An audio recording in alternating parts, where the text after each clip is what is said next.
جس میں انسان کو خود اپنے ذہن کو کھولنا پڑتا ہے، سوالات کرنے پڑتے ہیں اور جو کچھ اسے بچپن سے سکھایا گیا ہے اس کا تنقیدی جائزہ لینا پڑتا ہے۔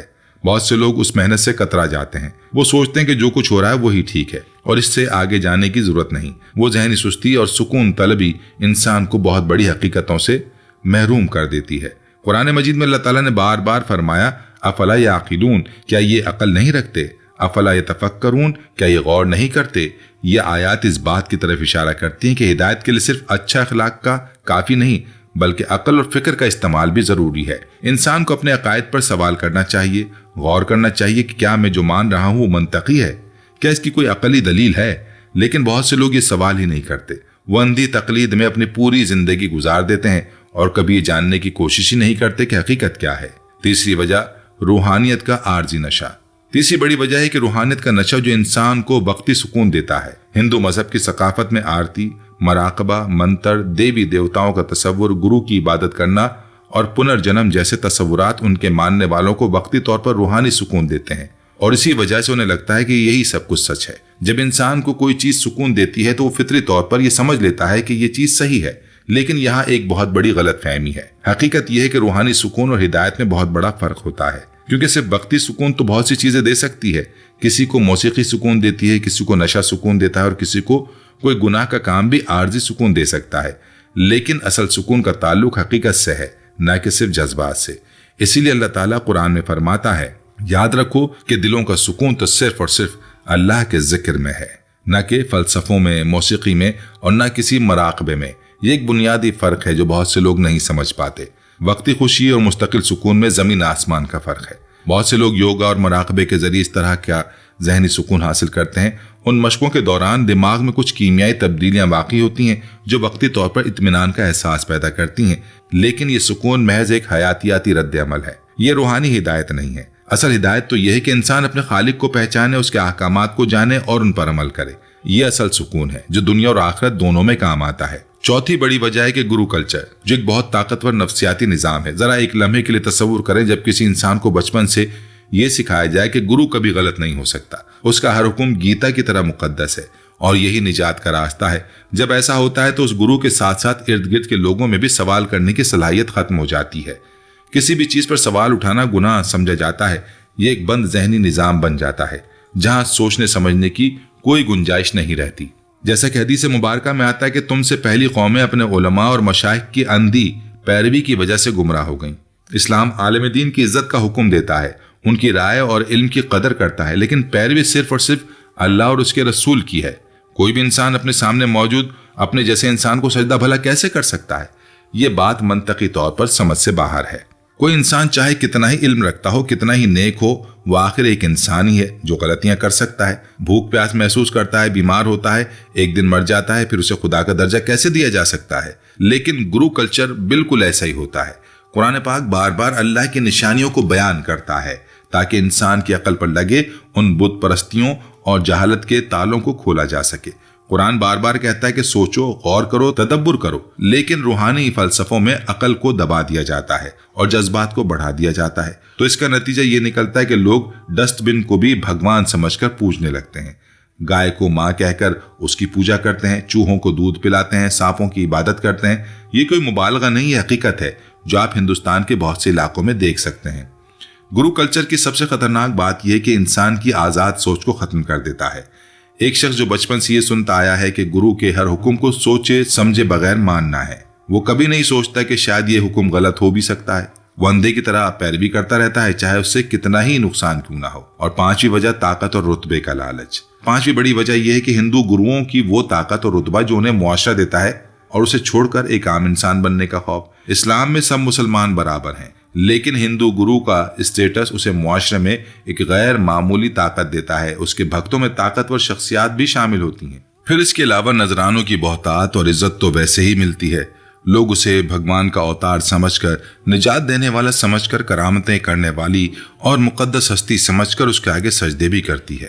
یعنی آسان الفاظ میں ایک شخص کو ایک بڑی انسانی آبادی پر غیر معمولی کنٹرول مل جاتا ہے بغیر کسی حقیقی قیادت کے۔ اور آپ سب لوگ جانتے ہیں کہ طاقت کو چھوڑنا آسان نہیں ہوتا۔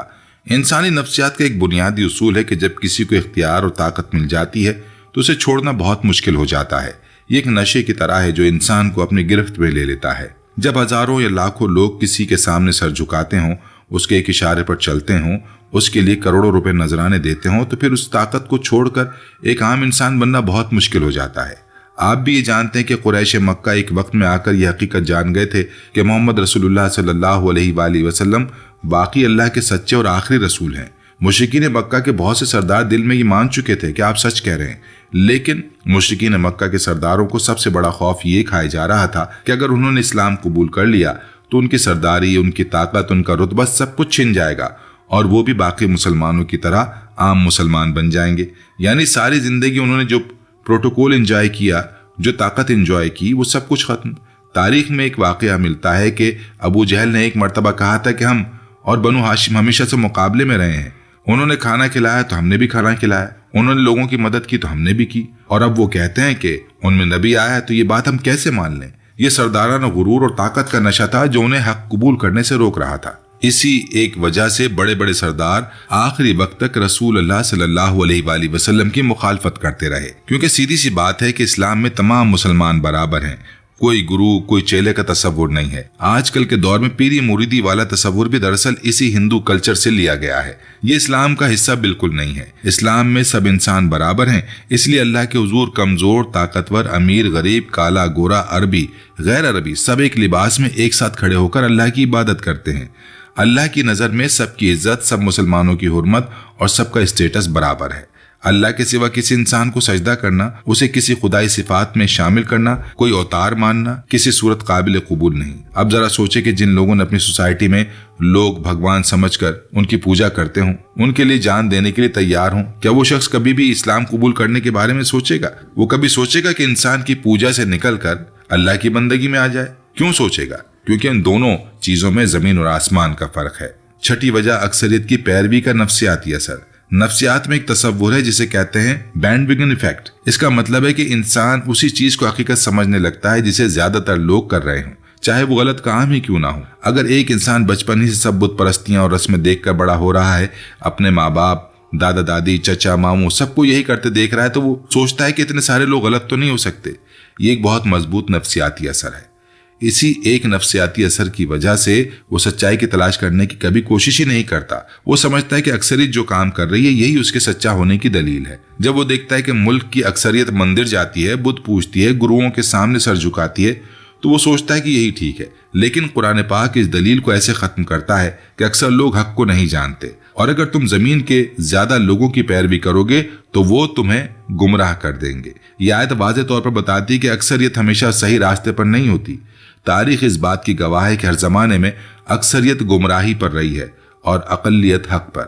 حضرت نوح علیہ السلام کی قوم میں صرف چند لوگ ہی ایمان لائے، باقی سب نے انکار کیا۔ حضرت ابراہیم علیہ السلام کے وقت میں پوری قوم بت پرستی کر رہی تھی۔ رسول اللہ صلی اللہ علیہ وآلہ وسلم کے وقت میں بھی ابتدا میں صرف چند لوگوں نے اسلام قبول کیا۔ تو اکثریت کا ساتھ ہونا کبھی حق ہونے کی دلیل نہیں ہے۔ پھر ایک انسان کے دل میں یہ خوف کہ اگر میں نے یہ بات مان لی کہ میں ساری زندگی غلط تھا، میں نے اپنی پوری زندگی ضائع کر دی، تو یہی شرمندگی اور نفسیاتی تکلیف بھی اسے سچ قبول کرنے سے روکتی ہے۔ یہ ایگو کا مسئلہ ہے۔ انسان اپنی غلطی ماننے سے کتراتا ہے، خاص طور پر جب یہ غلطی اس کی پوری زندگی کی بنیاد ہو۔ وہ سوچتا ہے کہ اگر میں نے مان لیا کہ میں غلط تھا تو لوگ کیا کہیں گے، میری عزت کا کیا ہوگا، میری ساری زندگی کی محنت برباد ہو جائے گی۔ یہ خوف بہت بڑا ہے، بہت سے لوگوں کو حق قبول کرنے سے روکتا ہے۔ ساتویں وجہ آسان راستوں کی تلاش۔ سب سے آخر میں اور شاید سب سے اہم وجہ یہ ہے کہ لوگ دین میں آسانی چاہتے ہیں، شارٹ کٹ چاہتے ہیں، جبکہ اسلام تو مسلسل کوشش، اپنی مسلسل اصلاح اور محنت کا نام ہے۔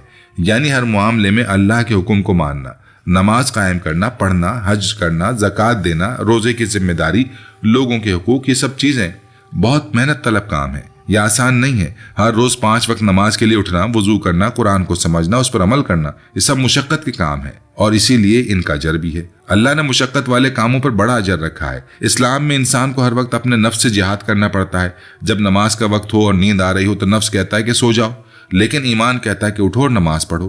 جب کوئی گناہ کا موقع ہو تو نفس کہتا ہے کہ کر لو، لیکن ایمان کہتا ہے کہ رک جاؤ۔ یہ اللہ کی نافرمانی ہے۔ یہ مسلسل جدوجہد ہے جو زندگی بھر چلتی ہے۔ اسلام میں کوئی شارٹ کٹ نہیں، کوئی آسان راستہ نہیں کہ صرف ایک کام کر لو نجات پا جاؤ، جبکہ دوسری طرف صرف پوجا کر لو، گنگا میں نہا لو، گرو کی خدمت کر لو، کوئی منتر پڑھ لو، کوئی رسم نبھا لو۔ یہ سب سے آسان راستے ہیں یا پھر شارٹ کٹ ہیں جو لوگوں کو سچ جانتے ہوئے بھی اسلام قبول کرنے سے روکتے ہیں تاکہ وہ اپنی مذہبی ذمہ داریوں سے بھاگ سکیں۔ انسانی نفس کی فطرت ہے کہ وہ آسان راستہ تلاش کرتا ہے، وہ چاہتا ہے کہ بغیر محنت کے نتیجہ مل جائے، لیکن حقیقت یہ ہے کہ اصل اور قیمتی چیزیں محنت کے بعد ہی ملتی ہیں۔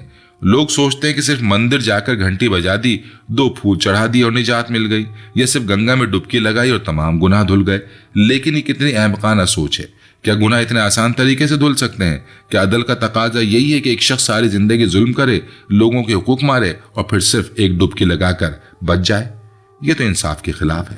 8ویں بڑی وجہ میڈیا کا دباؤ اور اسلام کا غلط چہرہ پیش کرنا تاکہ اسلام نہ پھیل سکے۔ آج کی دنیا میں میڈیا کی طاقت سے کوئی انکار نہیں کر سکتا۔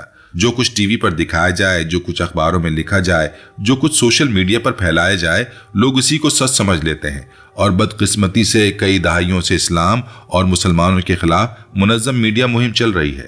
خاص طور پر مغربی میڈیا نے اسلام کو دہشت گردی سے جوڑ کر پیش کیا ہے۔ جب بھی کوئی مسلمان کوئی غلط کام کرتا ہے تو اسے بڑھا چڑھا کر دکھایا جاتا ہے اور کہا جاتا ہے کہ اسلام کی تعلیم ہے، لیکن جب غیر مسلم کوئی برائی کرتے ہیں تو اسے انفرادی کیس بتایا جاتا ہے۔ یہ دوہرا معیار لوگوں کے ذہنوں میں اسلام کے بارے میں غلط تصورات پیدا کرتا ہے۔ بھارت میں بھی یہی صورتحال ہے۔ بالی ووڈ کی فلموں میں مسلمانوں کو اکثر منفی کردار میں دکھایا جاتا ہے، نیوز چینل پر اسلام کے خلاف زہر اگلا جاتا ہے، سوشل میڈیا پر نفرت پھیلائی جاتی ہے۔ اس سب کا نتیجہ یہ ہوتا ہے کہ ایک عام ہندو جو اسلام کے بارے میں کچھ نہیں جانتا، وہ بھی اسلام کے خلاف ہو جاتا ہے، اور پھر وہ کبھی یہ کوشش ہی نہیں کرتا کہ اصل اسلام کیا ہے۔